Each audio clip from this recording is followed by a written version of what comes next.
तो welcome to my YouTube channel. उम्मीद करता हूँ कि आप अच्छे से होंगे और आपकी ज़िंदगी में सब बहुत अच्छा चल रहा होगा, एकदम सुपर नंबर 1। मैं हूँ साजिद नवाज। आप मुझे तो जानते ही होंगे, मेरे हज़ारों वीडियोस यूट्यूब पे अवेलेबल हैं और मैं हूँ एक ऑथर और रिलेशनशिप एक्सपर्ट।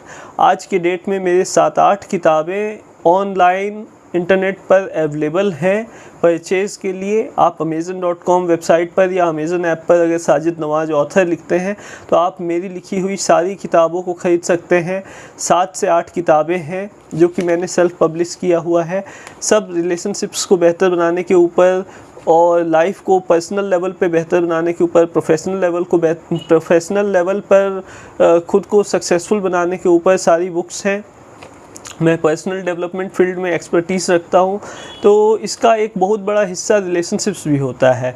मैं हमेशा रिलेशनशिप एडवाइस बहुत अच्छी देता हूँ लोगों को। तो आज मैंने सोचा कि क्यों ना कुछ नए टाइप का वीडियो बनाया जाए। तो मेरे पास कोई नया टॉपिक नहीं था, तो मैंने सोचा कि क्यों ना रिश्ते जहाँ से शुरू होते हैं वहीं पे से टॉपिक ढूँढा जाए।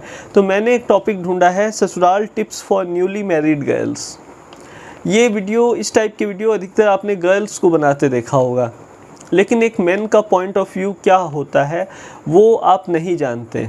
तो इसलिए अपना पॉइंट ऑफ व्यू मैं आपको बताने जा रहा हूँ कि आपको क्या करना चाहिए ऐसा कि ससुराल में जब आप जाएं शादी के बाद, तुरंत बाद, तो शुरू से ही आपका इम्प्रेशन अच्छा रहे और आपकी लाइफ में सब अच्छा हो, आपकी लाइफ में कोई प्रॉब्लम ना आए। और अगर कोई प्रॉब्लम आए भी तो उसे कैसे टैकल करना है, उसे कैसे हल करना है और ससुराल में कैसे एडजस्ट करना सीखना है, इन सब टॉपिक्स पे आज हम बात करेंगे। आप ये पेपर देख सकते हैं, ये स्क्रिप्ट है आज के वीडियो का जो कि मैं दिखा देता हूँ। मैं ये नहीं कहूँगा कि मैं ऑटोमेटिक सब बोल रहा हूँ, क्योंकि हर एक चीज़ स्क्रिप्टेड होती है दोस्तों, क्या ताकि कोई भी पॉइंट छूटे नहीं। तो ये लिखने में मुझे करीब सोचने में आधा घंटे का वक्त लगा कि अच्छे से लिखूँ ताकि ये एक हेल्पफुल वीडियो आपके लिए बना सकूँ।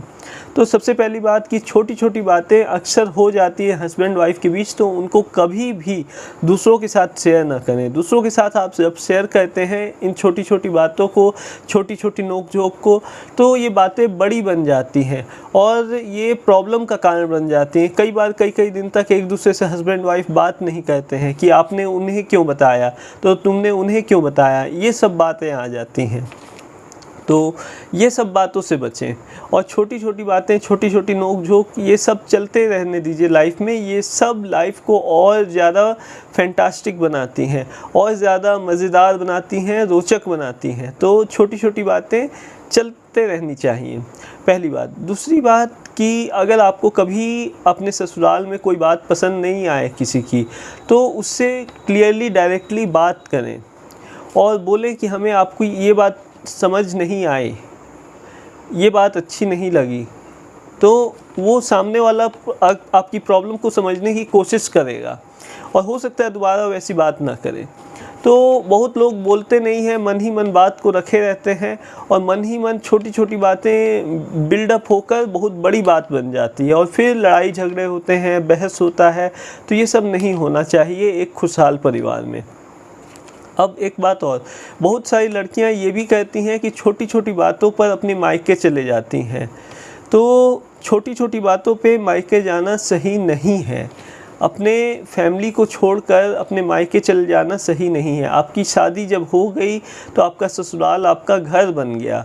तो आपका अपना घर जो शादी के बाद है उसे छोड़कर चले जाना कि आपको एडजस्ट करने में दिक्कत हो रही है, तो आप एडजस्ट नहीं करना चाहती, तो आप छोड़कर अपने मायके चले जा रही हैं कई दिन के लिए, कई हफ्ते के लिए, कई महीनों के लिए, यहाँ तक कई लोग तो कई सालों के लिए चले जाते हैं। तो ये सब चीज़ सही नहीं है, इसमें आपका ही अपना नुकसान है। तो ऐसा ना करें, अपने गुस्से पे कंट्रोल करना सीखें और लाइफ को अगर बेहतर बनाना है तो लाइफ की डे टू डे प्रॉब्लम्स को समझना सीखें, उनसे कुछ सीखें। मतलब एक दूसरे की गलतियां निकालने से बेहतर है कि एक दूसरे के प्रॉब्लम्स को आप सॉल्व करने की कोशिश करें। चाहे आप हस्बैंड हैं चाहे वाइफ हैं, एक दूसरे के प्रॉब्लम्स को सॉल्व करने की कोशिश करें।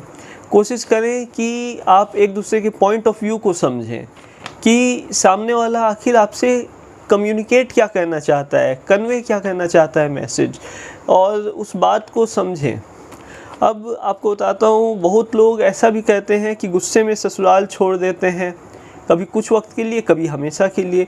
तो गुस्से में ससुराल छोड़ना सही नहीं है, एडजस्ट करना ज़रूरी है, सब्र से काम लेना चाहिए। कोई भी प्रॉब्लम आने से, वो आपका घर है, शादी के बाद सबकी इज्जत करना ज़रूरी है। जो गर्ल्स आफ्टर मैरिज सोचती हैं कि वो एडजस्ट नहीं करेंगी चाहे कुछ भी हो जाए, उन्हें ही ज़्यादा इश्यूज आते हैं मैरिड लाइफ में। इस बात को समझने की कोशिश करें। आपको एडजस्ट करना सीखना होगा, क्योंकि नए लोग होंगे, आप नई हैं बाकी सबके लिए आपके ससुराल में, और आपके ससुराल के लोग भी आपके लिए नए हैं। तो जब आप किसी नए इंसान से मिलते हैं तो अच्छे से मिलते हैं ना, कहीं भी बाहर। शादी की बात यहाँ नहीं हो रही है, जनरली बात हो रही है।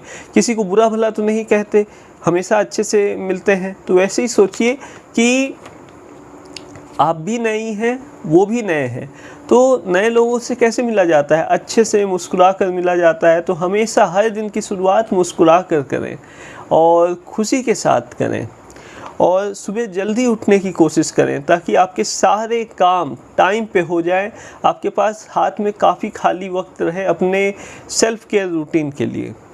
और आप अपने हेल्थ का भी अच्छा ध्यान रखें। अगर आपका हेल्थ अच्छा रहेगा तो आप खुश भी ज़्यादा रहेंगी।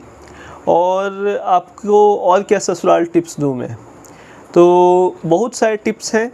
तो एक टिप और, जिसने एडजस्ट करना सीख लिया उसकी लाइफ खुशियों से भर जाती है। तो एडजस्ट करना सीखिए। कई बार ऐसा होता है कि लोग कहते हैं कि दाल में नमक कम है या दाल में नमक ज़्यादा है। तो ये मत सोचिए कि किसी ने आपके अंदर गलती निकाली। आप प्रॉब्लम की जड़ को सॉल्व करने की कोशिश कीजिए। अगर दाल में नमक ज़्यादा है तो उसे कैसे ठीक करना है, ये पूछिए अपने से बड़ों से। और अगर दाल में नमक कम है तो कितना नमक डालने से दाल में नमक सही हो जाएगा, ये सोचिए, ना कि बहस कीजिए।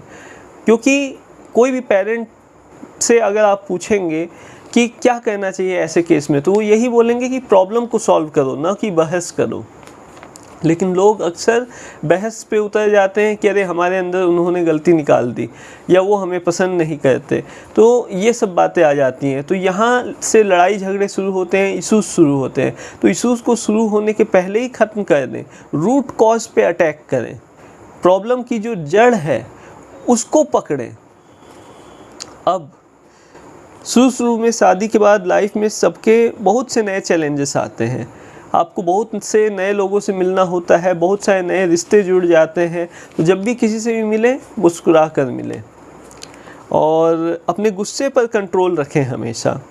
गुस्से में कभी किसी को बुरा ना कहें, गुस्से में कभी कुछ भी नुकसान ना करें, गुस्से में कभी भी खुद को या दूसरों को तकलीफ़ ना पहुंचाएं।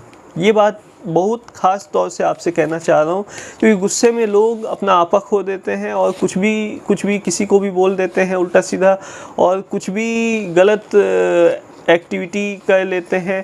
तो ये सब नहीं करना चाहिए। और बड़ों की इज़्ज़त करें हमेशा, और अपने से छोटों से प्यार से पेश आएँ। आपको सभी फिर बहुत पसंद करेंगे आपके ससुराल में। ससुराल को अपना घर ही समझें, तब आप सभी को अपना पाएंगे आसानी से। तो देखिए, मैं आपको बस टिप्स बता सकता हूँ कि कैसे आप अपने लाइफ को अच्छा बना सकते हैं, लेकिन फॉलो आपको करना है। अगर आप फॉलो करती हैं मेरी बातों को, तो गारंटी के साथ कहता हूँ आपकी लाइफ आपकी मैरिज के बाद बहुत खुशहाल हो जाएगी। जो लड़कियां अपने हस्बैंड का और पूरी फैमिली का दिल से रिस्पेक्ट करती हैं, वही हैप्पी मैरिड लाइफ एंजॉय कर पाती हैं। इस बात को समझें। अपने हस्बैंड का हमेशा खूब रिस्पेक्ट करें और पूरी फैमिली का भी खूब रिस्पेक्ट करें, तभी आप एक हैप्पी मैरिड लाइफ जी पाएंगी। हमेशा दिल से रिस्पेक्ट करना बहुत ज़रूरी है। सिर्फ मुंह से बोल देना काफ़ी नहीं है, दिल से रिस्पेक्ट करना ज़रूरी है। ससुराल में कैसे रहें, ये सवाल बहुत सी लड़कियां अपने फ्रेंड्स से पूछती हैं, और उनके फ्रेंड्स उन्हें बहुत बार मिसगाइड कर देते हैं, गलत एडवाइस दे देते हैं, जिसका बुरा असर आपके मैरिड लाइफ पर पड़ता है। तो चाहे आपका बेस्ट फ्रेंड हो या कितना भी अच्छा दोस्त क्यों ना हो, कोई भी कितनी भी अच्छी सहेली क्यों ना हो, भले ही आप ज़िंदगी भर से एक दूसरे को जानते हो, लेकिन फिर भी उनसे अपने पर्सनल लाइफ से रिलेटेड, मैरिड लाइफ से रिलेटेड एडवाइस कभी भी ना लें। अगर एडवाइस लेना ही है तो अपने पेरेंट्स से लें, क्योंकि उनके पास वो लाइफ एक्सपीरियंस है जो आपके पास नहीं है, उन्होंने दुनिया देखी है। तो इसलिए अगर कोई एडवाइस लेना हो तो अपने पेरेंट्स से लेना चाहिए, क्योंकि आप उन पर आंख बंद कर के भरोसा कर सकते हैं। अपनी रिस्पॉन्सिबिलिटीज़ को फुलफ़िल करें हमेशा, जैसे कि घर की साफ़ सफाई करना, टाइम से नाश्ता बनाना, खाना बनाना, ये सब जो भी रिस्पॉन्सिबिलिटीज़ हैं आपके, वो सब, बच्चों का ख्याल रखना, ये सब जो रिस्पॉन्सिबिलिटीज़ हैं इसको टाइम से पूरा करें। और अपने हेल्थ का भी ध्यान रखें हमेशा। अपने ससुराल के बारे में नेगेटिव बातें कभी किसी से ना करें। बहुत सी लड़कियां ऐसी होती हैं कि दिन भर फ़ोन पे लगे रहती हैं शादी के बाद, और घर में डेली बेसिस पर क्या हो रहा है ससुराल में वो चीज़ पहुंचाते रहती हैं अपने मायके। तो ये सब चीज़ सही नहीं है, ये अच्छी आदत नहीं है कि अभी ये कर रहे थे तो अभी वो कर रहे थे, अभी खाना बना रहे थे तो अभी बैठे हैं तो अभी आराम कर रहे हैं, अभी ये कर रहे हैं, अभी वो कर रहे हैं, अभी यहाँ जा रहे हैं, अभी वहाँ जा रहे हैं, तो आज शॉपिंग जाने वाले हैं, तो आज ये करने वाले हैं, तो आज घर पे हैं, तो अभी चाय बना रहे थे। तो ये सब घर की छोटी छोटी बातें हर एक चीज़ अपने मायके में कन्वे ना करें, क्योंकि ये अगर आप कहते हैं तो हो सकता है आपके ससुराल में किसी को ये बात पसंद ना आए कि उनके घर की सारी बातें बाहर जा रही हैं, तो इससे इश्यूज़ क्रिएट हो सकते हैं। तो प्रिवेंट करने की कोशिश करें इश्यूज़ को। अपनी रिस्पॉन्सिबिलिटीज़ को हमेशा अच्छे से फुलफ़िल करने की कोशिश करें। सुबह जल्दी उठने की कोशिश करें ताकि आपके सभी काम करने के लिए आपके पास काफ़ी टाइम रहे। तो ये था दोस्तों आज का वीडियो, ससुराल tips for newly married girls. तो मैं उम्मीद करता हूँ कि हर एक लड़की जब अपने ससुराल में जाए तो वो खुश रहे और उसका परिवार भी हमेशा खुश रहे। तो मैं उम्मीद करता हूँ कि आपकी लाइफ खुशियों से भरी रहे हमेशा। बस इतना ही कहना है, बाकी चलता हूँ, फिर मिलेंगे नेक्स्ट वीडियो में। तब तक अपना और अपनों का ख्याल रखिए, खुश रहिए और मेरी बातों को सिर्फ सजेशंस समझिएगा, suggestions of the general nature. मैं कोई ऑर्डर नहीं दे रहा, मैं सिर्फ समझा रहा हूँ कि आप ये चीज़ करेंगे तो आपकी लाइफ में खुशियाँ बनी रहेंगी। और कौन नहीं चाहेगा कि उसकी लाइफ में खुशियाँ बनी रहें। अब आप सोच के देखिए, डिवोर्सेस बहुत होते हैं। डिवोर्सेस क्यों होते हैं अधिकतर? क्योंकि लोग एक दूसरे के पॉइंट ऑफ व्यू को समझना नहीं चाहते, एक दूसरे के साथ एडजस्ट करना नहीं चाहते। थोड़ी सी प्रॉब्लम आई नहीं कि लोग एक दूसरे से अलग होने को तैयार हो जाते हैं। तो ये सब ना हो, इसलिए ज़रूरी है कि आप एक दूसरे के पॉइंट ऑफ व्यू को समझें, एक दूसरे से बेटर कम्युनिकेट करें, एक दूसरे की बात को समझने की कोशिश करें।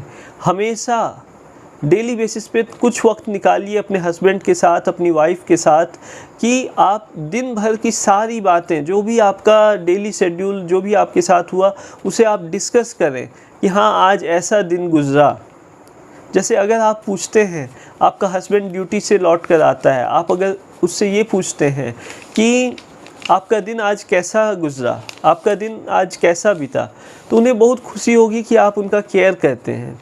आपके हस्बैंड ड्यूटी से, ऑफिस से आते हैं, आप उनके आने के पहले चाय बनाकर, नाश्ता बनाकर रेडी रखते हैं, तो इससे उन्हें बहुत खुशी मिलेगी कि कोई आपका इंतज़ार कर रहा है, आपकी बीवी आपका इंतज़ार कर रही है आपके घर पर, आपकी फैमिली आपका इंतज़ार कर रही है आपके घर पर। तो ये सब छोटी छोटी बातें दोस्तों बहुत लंबा असर छोड़ती हैं, लंबे टाइम तक ये सब बातें याद रहती हैं। स्वीट जेस्चर्स कहते हैं ना, छोटी छोटी बातें बहुत मायने रखती हैं। आप किसी को 10,000 का गिफ्ट दे दीजिए, वो एक बार भूल जाएगा, लेकिन 10 मिनट किसी के साथ खुशी से बात कर लें, खुशी के वो पल जो आपको मिल जाए किसी के साथ, वो आप नहीं भूलेंगे। 10,000 का गिफ्ट आप भूल सकते हैं, एक दिन में आपको बर्थडे प्रेजेंट 10,000 का मिला, वो आप भूल जाएंगे अगले साल, लेकिन 10 मिनट के लिए अगर अच्छे से आपका हस्बैंड या आपकी वाइफ आपसे बात कर ले तो वो आप नहीं भूलेंगे। तो यही कहना चाहता हूँ कि अच्छे से बातचीत करें, खुलकर बातचीत करें, जी खोल कर बात करें। ये ना सोचें कि सामने वाला क्या सोचेगा नहीं सोचेगा, जो दिल में आए वो बात करें, लेकिन खुलकर बात करें, पूरी ऑनेस्टी के साथ, ट्रूथफुलनेस के साथ, पूरी ईमानदारी के साथ। और आप देखेंगे कि आपका रिश्ता और मजबूत हो जाएगा और गहरा हो जाएगा। और रही घूमने की बात, तो डेली थोड़ा सा एक साथ वॉकिंग किया कीजिए।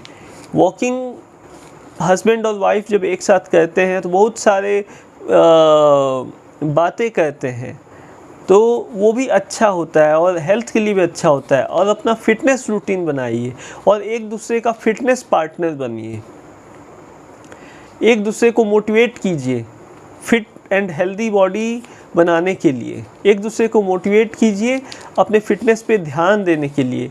एक दूसरे के साथ अपने फाइनेंसेस को डिस्कस कीजिए कि कैसे घर का खर्च चलेगा, कैसे मैनेज करेंगे। और कभी एक दूसरे पे लोड ज़्यादा मत डालिए। मैं तो बस यही टिप्स आपको दे सकता हूँ कि हमेशा मिलजुल कर रहिए, एक साथ कोई भी डिसीजन लीजिए। और चाहे आप हस्बैंड हैं चाहे आप वाइफ हैं, अगर आप मेरा ये वीडियो देख रहे हैं तो इतना जान लीजिए, अगर आप अपनी ज़िंदगी में खुश रहना चाहते हैं तो मिलजुल कर रहें हमेशा अपने परिवार के साथ। बस इतना ही कहना है।